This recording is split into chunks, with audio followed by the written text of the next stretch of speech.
Hi friends, ಎಲ್ಲರೂ ಹೇಗಿದ್ದೀರಾ? I hope ಎಲ್ಲರೂ ಚೆನ್ನಾಗಿದ್ದೀರಾ ಅಂತ ಅಂದ್ಕೊತಿದ್ದೀನಿ. ನಾನು ನಿಮ್ಮ ಕಾವ್ಯ. ಎಲ್ರಿಗೂ ವರಮಹಾಲಕ್ಷ್ಮಿ ಹಬ್ಬದ ಶುಭಾಶಯಗಳು. ನಾನಿವತ್ತು ವರಮಹಾಲಕ್ಷ್ಮಿ ಹಬ್ಬಕ್ಕೆ ಅಂತ ರವೆ ಉಂಡೆಯನ್ನು ಮಾಡ್ತಾಯಿದ್ದೀನಿ.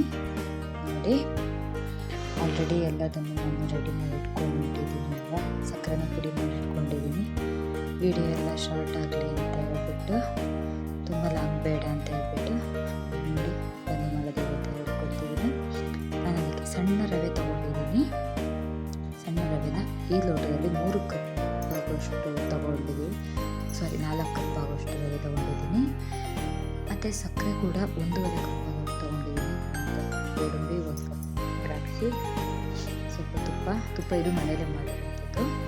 ಮತ್ತು ಹಾಲನ್ನು ಆಲ್ರೆಡಿ ಬಿಸಿ ಮಾಡಿ ಇಟ್ಕೊಂಡಿದ್ದೀನಿ. ಬನ್ನಿ ಇವಾಗ ಮಾಡೋದಕ್ಕೆ ಅಂತ.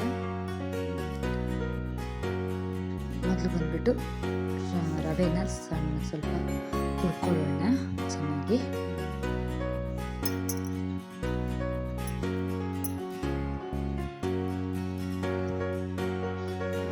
ತುಪ್ಪ ಹಾಕೊಂಡು ಹುರ್ಕೊಳ್ತೀನಿ. ಈಗಲೇ ಫಸ್ಟ್ ತುಪ್ಪ ಹಾಕಲ್ಲ ನಾನು. ರವೆ ಸ್ವಲ್ಪ ಬಿಸಿ ಆಗಲಿಕ್ಕೂ ತುಪ್ಪ ಹಾಕ್ಕೊಳ್ತೀನಿ ನಾನು.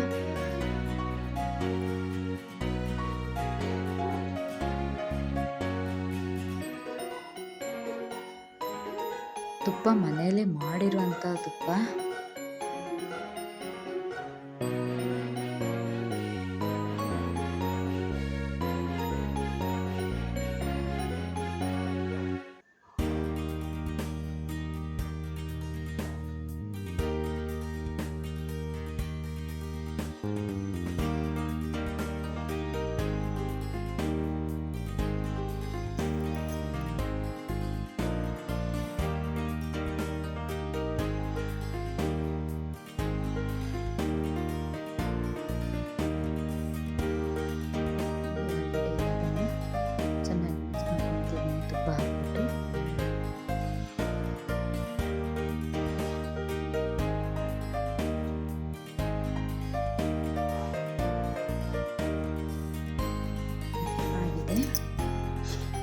ಆಲ್ರೆಡಿ ಎಲ್ಲದನ್ನು ಹುರ್ಕೊಂಡಿದ್ದೀನಿ. ರವೆ, ಗೋಡಂಬಿ, ದ್ರಾಕ್ಷಿ ಎಲ್ಲ ಹುರ್ಕೊಂಡಿದ್ದೀನಿ. ಈಗ ಇದಕ್ಕೆ ಸ್ವಲ್ಪ ಸಕ್ಕರೆ ಆ್ಯಡ್ ಮಾಡ್ತಾ ಹೋಗ್ತೀನಿ ನಾನು.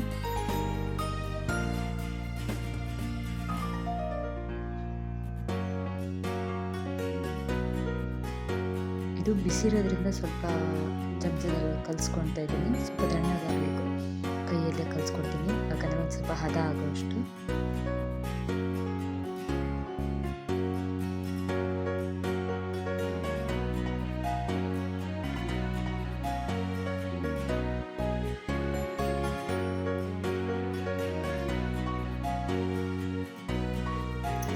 ಸಕ್ಕರೆನ ನಿಮಗೆ ಬೇಕಾದಷ್ಟು ಸ್ವೀಟಾಗಿ ಬಳಸ್ಕೊಳ್ಬೋದು.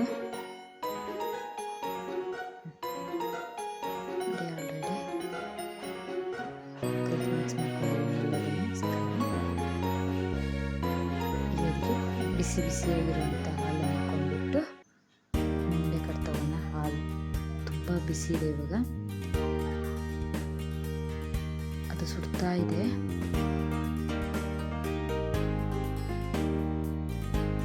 ಕಲ್ಸೋಕೆ ಆಗ್ತಾ ಇಲ್ಲ, ಅಷ್ಟು ಸುಡ್ತಾ ಇರೋದು.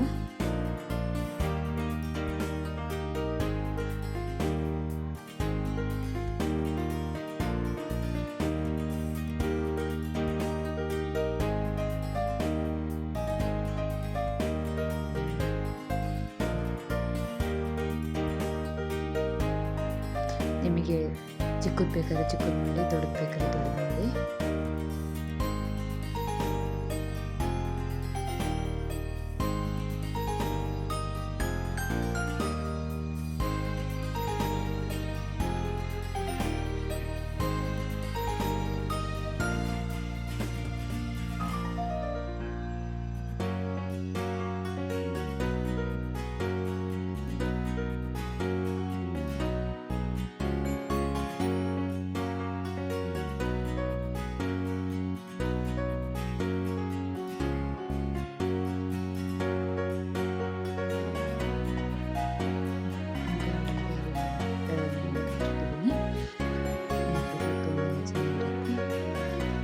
ಟೇಸ್ಟು ಸಕ್ಕರೆ ಎಷ್ಟು ಆ್ಯಡ್ ಆಗಿದೆ ಗೊತ್ತಿಲ್ಲ, ಟೇಸ್ಟ್ ನೋಡಿಲ್ಲ ಅಲ್ವಾ, ಹಾಗಾಗಿ